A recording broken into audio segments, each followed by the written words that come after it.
As a painting contractor, do you spend too much time making monotonous clicks to complete your takeoff? It's time to let Takeoff Boost do the heavy lifting. Instead of tracing every wall, ceiling, and door by hand, we're going to let Takeoff Boost do the initial work for us. I've already got the PDF loaded, and we're looking at a pretty standard plan set for a paint job, and I'm actually going to use the RCP to help me due to a great feature in Takeoff Boost. I've already checked and verified my scale, so up top, I'm going to click Takeoff Boost. When the Takeoff Boost window opens, this gives me all of my options for what I can run with Takeoff Boost. Now, since we're focusing on painting, I'm going to do my ceilings, my painting wall option, and I'm going to set the default height of my walls to 9 feet.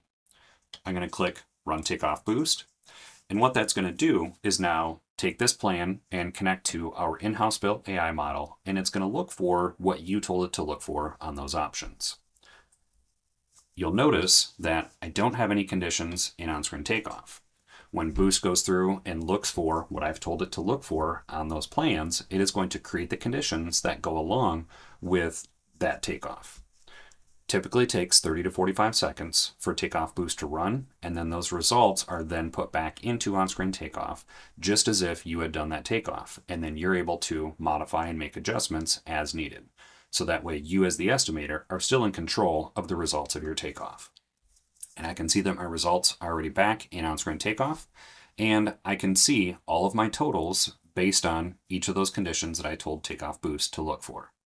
I can turn off some of that takeoff so I can focus on certain parts of the takeoff first, and then turn it back on when I'm ready to look at the different information. I can modify any of this takeoff and make adjustments to the length of the walls, the height of the walls, and move any of that takeoff around based on what I need to do as the estimator. Once I have completed making all of my adjustments to the takeoff, I can then go into pricing and making sure that everything is ready to go for my bid. That's a quick look at Takeoff Boost for painting. The same OST workflow you know, with AI doing the boring part, so you can turn around more paint bids in a lot less time.